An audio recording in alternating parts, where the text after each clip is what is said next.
I'm Kurt Thomas. I'm Mick Strawn. Welcome to the Dream Warrior Review. I'm very excited today because we have new music. New music. And I'm going to play it for you right now. Okay, play it for me.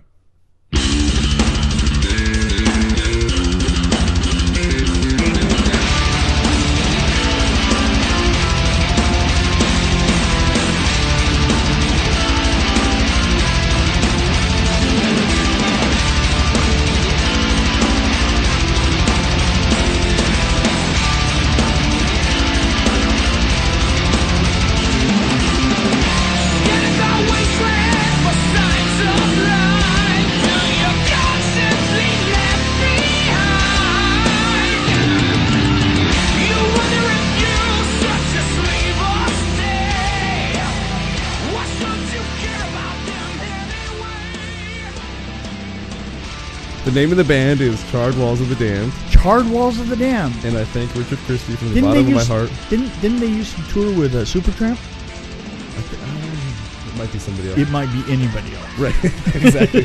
But but it is somebody else. But I do want to thank Richard Christie from the bottom of my heart. There you go. The Howard Stern Show. What I like about this is that he actually ranked Black Christmas as his 17th favorite. Oh yeah, what was that all horror about? movie? Well, you know what? Now we need to get him on the show. Yes, we and do. we need to say, hey, dude, you know, what'd you think of Nightmare on Elm Street? Yes. Yeah. And we promise to take only 20 minutes to 3 hours of talking to you, depending on how much you give us.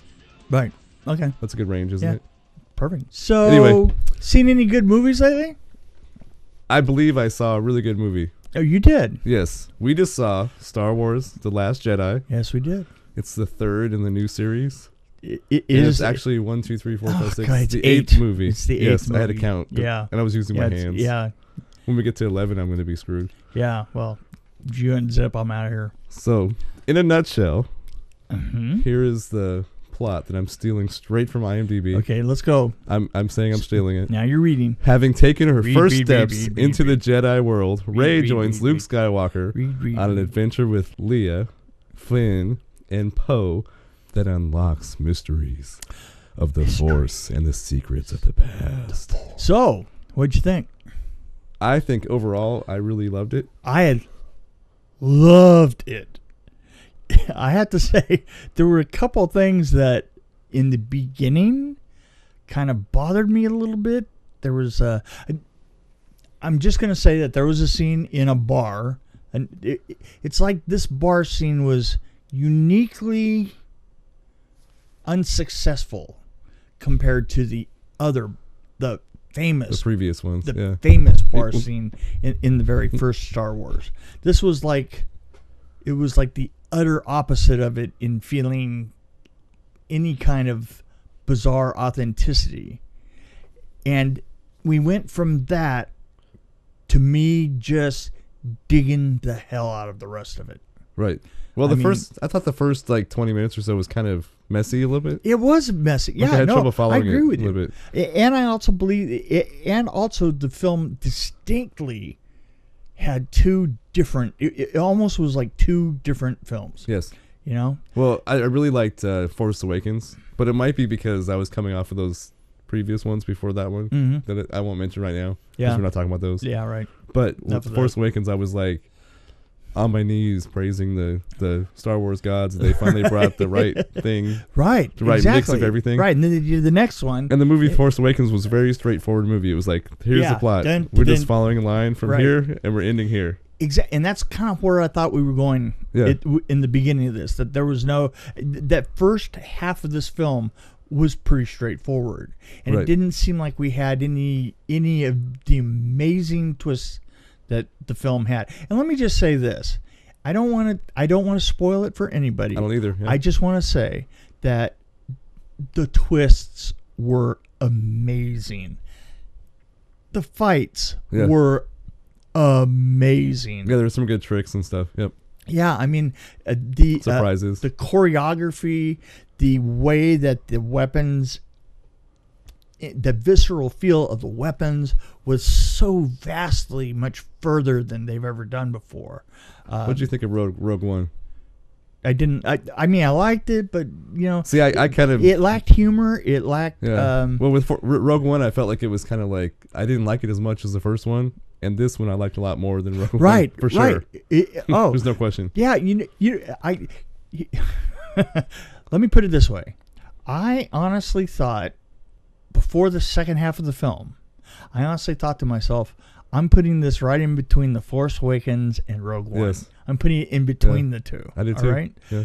But by the time I got to the end of the film, I thought to myself, right? this is in front. Yeah. This is better. What I liked about this one is it actually combined a lot of elements of the two before this one. Yeah, yeah. And then also the first 3 that we saw in the 70s and 80s. Right, it tied up a lot of stuff. And there were even Ewoks, a version of Ewoks, I would say. Yeah, is that, you know what I'm talking about? Well, those were pocket Ewoks. no, not those. The ones that were fixing the stone walls. That's right. Yeah, they were like Ewoks. Yeah, but you know what? That was a good example of what I didn't like as much at the beginning. Right. That was slow and kind of not as well done as I really thought it was going to be. But you know what? Even that worked, because all of a sudden when things started rolling, you were going, wow, wasn't I an idiot? And then the scene in the casino. I thought I liked about that's that. what I'm saying is the casino. It was so low. It was kind of low key though. No, it wasn't as bad. Actually, I kind of like that scene. You like the casino scene? Well, because it wasn't some of those scenes, like especially in Return of the Jedi. Mm-hmm. It's very corny, I guess, Muppety. That's a good way to put it. They go a little bit too far with all the different characters. It's like Blade Runner on crack, where they have, you know what I mean? Yeah. If you go back and watch like Return of the Jedi, it's like there's a lot of corny things in there. There was the return of a very famous character that I thought looked a little Muppety. Well, he's literally, I think he pretty much literally is a Muppet. Well, I mean, a digitized Muppet, I guess. Muppety for a Muppet. But he's the voice is people will recognize it. I think. Yeah. The voice, yeah. Thing is if you sit through it and you go through the first hour and think to yourself, this isn't exactly what I thought, or if you think that it's right in between The Force Awakens and Rogue One. Just hold on. Well, I was like thinking, okay, where are they going with this? Because there's more than one thing going on at once, and I'm confused. And it seems like they're just kind of bouncing around. They don't really know where they're going. It didn't. Yeah, it got this lost feel, and it almost felt like it had the total false ending. Right. Yeah. And there was the false ending that going, well, this didn't turn out. This didn't turn out the way. And you know what? The thing is that what is the on the trailer right now? There's an expression that they use is, this isn't what it seems. This isn't going to turn out the way you think. Right. And the problem was, that's exactly what I thought when we had that kind of like false ending. And I thought, wait a minute. This isn't what I thought at all, because this kind of sucks. So it wasn't a misleading trailer. It was actually. It was. But plus the trailer, the trailer also did a couple of odd things that kind of made conversations seem like they were happening. That were happening between two other characters, and they were taking the positive and negative sides of it and putting and switching it. You know, I felt deceived by the commercial. Now, when I was done, I thought, I will say, do you have any favorite scenes? Because one of my favorite ones was it's very simple. I just like the one where they had the red lines following the. Yeah, there's something. The visual element was pretty cool. There was something about the salt over the red. Yeah. Yeah, that was pretty impressive. And how they started going kind of crazy when they started turning off. Yeah, no, it was absolutely gorgeous. And then I like the room they were in. That what was the guy's name? Scone? No, it wasn't Scone. Skull. What was his name? Oh, I know what it was. It was Supreme Leader Snoke. Yeah. Two things that I kind of just questioned a little bit. The decision to have those red plate uniforms. It was almost like Mortal Kombat meets Flash Gordon meets Thor, kind of. Well, yeah. And the way they were standing was kind of cheesy. Like, I have to say though, the thing that they did continue and that they did really catch from the very first Star Wars is the sense of grandness, the widest possible shot. That was a really pretty set, though. I will say that. Yeah, because of the shiny floor. Oh, the shiny floor and the background, the red background. Yeah. But that sense of grandiosity, like you're just a speck. And this one was a little bit more, I would say Star Wars had a lot of those feelings, and Star Wars and what was the recent one that I just thought Rogue One. What? Not Rogue One, the one before it. Force Awakens. The Force Awakens. Star Wars and The Force Awakens both had an offset sense of balance, and this one had a more direct sense of balance. You were right in the middle. Yeah. I mean, you weren't using space to balance, but it was still really big. And I love that bigness. To me is Star Wars. Well, that's always the third one. Is. I mean, it was like, so Return of the Jedi was kind of on a bigger scale than Empire Strikes Back. Exactly, yeah. And I loved Empire Strikes Back. That was probably my favorite one of those three. Right. And it was just because of the action. Yeah. Well, But, it was a lot more. Yeah, a lot more action. And we did get some of that in this one. Yeah, we were flying through the. Yeah, through the legs. Chewie of the, was flying. Right. Yeah. That's. There's some weird bird characters that I thought were pretty funny. Actually, at first I was like, "Oh, really?" But then, you know what? Honestly, when I saw the trailer, I thought that thing was flying. I thought that they would say that he was a pilot, and I was like, really? And especially, and then we see them introduced, and I go, like Guardians of the Galaxy. Yeah, I was like, I don't think that thing's going to become a pilot, but just to find out that they were pests. So I do have a question. It's a technical question, I guess. Mm-hmm. There were some shots that I just didn't like.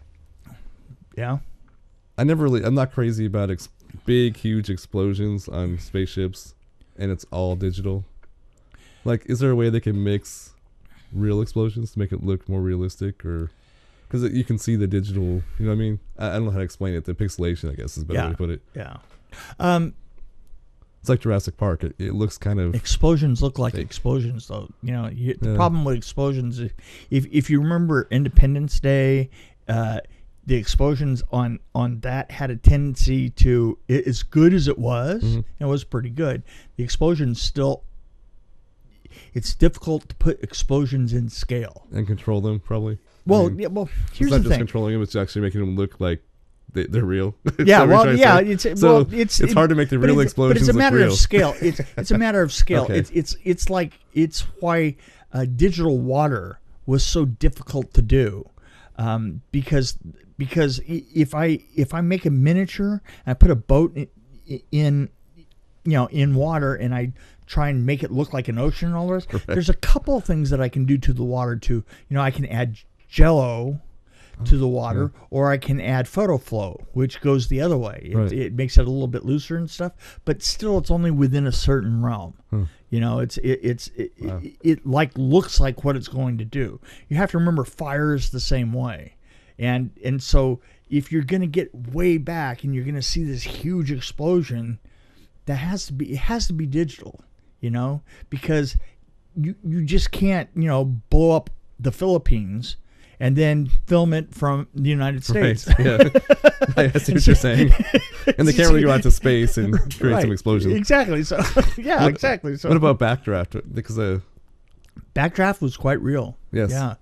But believe me, I've used a lot of those. Easy to blow up a building because you're right there. I mean, well, no. Firemen set up buildings on fire all the time to practice. I mean, why not? Right, exactly, Yeah, and that's what they did with backdraft. Wasn't miniature, and it wasn't. Right. No, Which they is why actually. It was so awesome. I actually worked with the fire. You want to hear a story? Yes, actually, I do. Are we done with Star Wars? I think we're done with Star Wars. I'm going to tell a story. Okay, go ahead. Okay. Storytime. Storytime with Storytime with Mick. Storytime with Mick. Storytime with Mick. Storytime with Mick. Storytime with Mick. Storytime with Mick. Working in New Zealand, and we did a Hercules episode called The Circle of Fire. Which you were like the first American to step foot on New Zealand, weren't you? Or the first American production designer, maybe. Yeah. we can just say that. I don't know. It might not be true, but we can announce it. Anyway, go ahead. Sorry, I didn't mean to interrupt your story. So we're down in New Zealand and we're working this film, Hercules film, Circle of Fire. And in Circle of Fire, we built on stage this huge circle. I mean, it was huge. It was like maybe almost 30 feet around, and we put a bar. Basically, it was supposed to look like it was in snow. So we had salt down, and then we made this ring that was going to be fed by propane. That was 1.5 inches of steel pipe bent, in a full 30 foot circle, which is. Takes an impressive amount of propane in order to light that up. So what we had to do is we had to feed it directly off of a truck. Oh, wow. I mean, the full truck, right? And so we went around and did there's a trick that you use for disabling the fire systems, is you take a foam cup and you fill it with water and you put it up and you wire that up underneath the rain heads. Because if you had a really, really awful lost control of it, then the cup eventually is going to melt anyway. But it raises the temperature up at least 150 degrees. Huh. So what you're trying to do is stay under 400 degrees at the roof line, because that's when things just kind of start to burst into flames. Right. So if you raise a 160 degree thermostat, a 160 degree head, rain head, if you put a cup up underneath it that that raises it to between 300 and 350, you don't ever get to the 400 right. to like catch it all on fire. Isn't it Fahrenheit 451? Oddly enough, yes. Ray Bradbury. Ray Bradbury, yes. Well, actually, I like that movie. We should review that movie. Anyway, okay. Go ahead. Anyway, so we gone around and we had safetied off all of the heads, and we started to get in the middle of the scene, and we bring the flames up, and you're talking about a 30-foot circle. We were dumping some BTUs, man. I mean, I was out at the truck, and kind of talking to the fire guys, and we went around. We kind of had a plan. We said, well, we're gonna take it up to about maybe 30 inches to 3 feet. And we're all calculating as best we can, trying to calculate BTUs, which is pretty rough. I mean, it was like just trying to barely figure out what it's going to be. I don't have a clue. Yeah, how would you do that? Well, all of us kind of knew how to do it, but it's hard to make a science out of it, especially when you're just made all the stuff. Right. Yes. So I go in and I'm operating, and I bring it up and say, okay, we take it up to about 30 inches. Now we figured that we could get up about just under 4 feet. Wow. So we got up to 30 inches, and we figured we would take it up to 36 inches and tell them that's as far as we can go, right? And this director just jumped up and down like he was incensed. That's no, I want what I want. Oh, jeez. And we're trying to explain to him and stuff. And the thing is he totally knew that he was going to take it too far. Because he was, at that point, he was kind of I think it was the first time he had directed.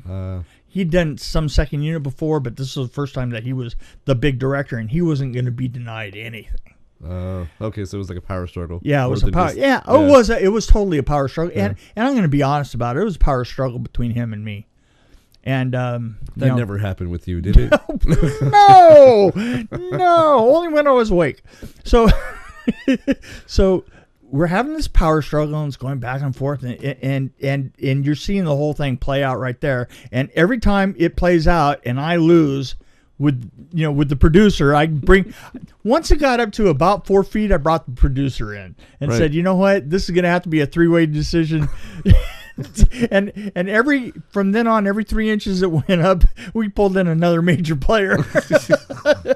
So we were all there. All the executive producers and the producers and everything were there when it hit 5 feet, and we broke the whole ceiling.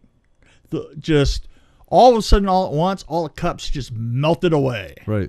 Yeah. And that thing just absolutely rained down on us, and we're. Jeez.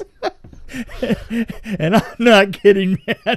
We're just absolutely just getting soaked. The whole ceiling went, and all the sets that we had in there, oh man, in that room, and we luckily shot most of those other sets out, but we just, And it's funny. I got to be one of the rare people that's actually had that happen to them.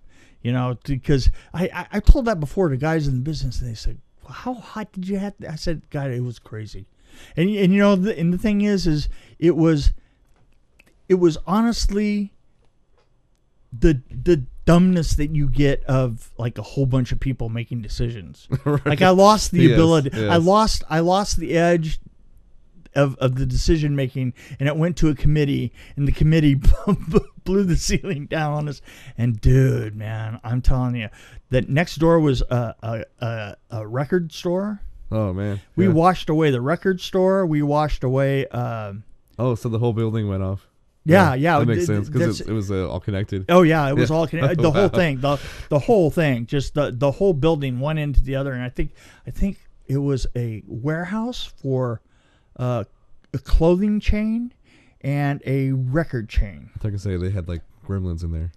Yeah, and it all came down. But the funny thing about it was that when we walked outside, I walked outside with the Bruce, and we're standing there, and we were like just shivering, just like just absolutely soaking, and I'm having a discussion with him, and he goes, "Nah, everybody." He says, "Here's the problem. The problem is that everybody did what they were supposed to do." Right. You go, yeah, exactly. We all screwed up. Y'all did what you were told. We all did what we were told. So this is why we can't have committee decisions like this. So anyway, it was a wet day in hell. It sounds like it. And and we shot for another week with that director, and I have to say that things didn't get any better with him. He didn't get nicer after that? Like, I screwed up. God, no. Oh God, no. He probably blamed it on you too. Oh, didn't that guy was a prick. Did he blame it on you?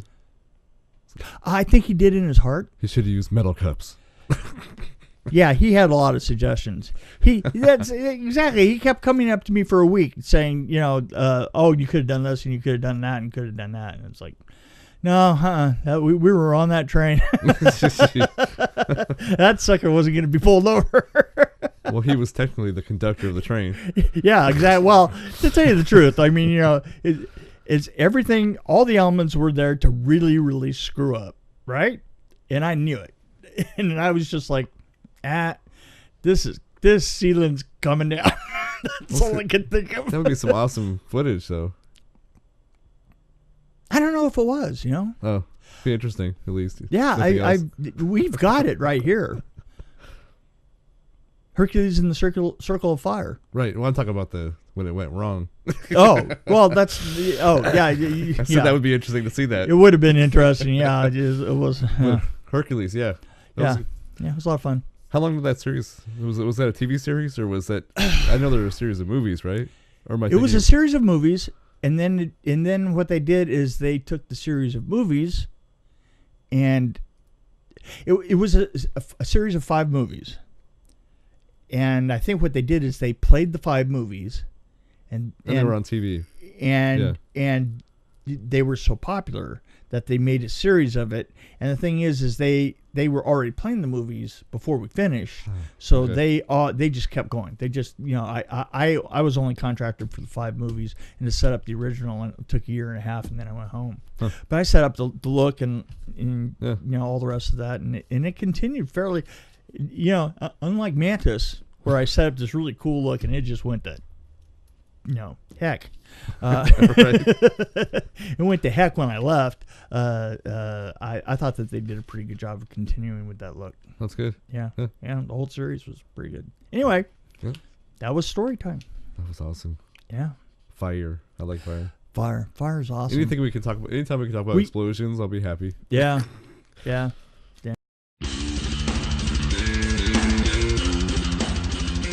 I'm Kurt Thomas along with Mick Strawn.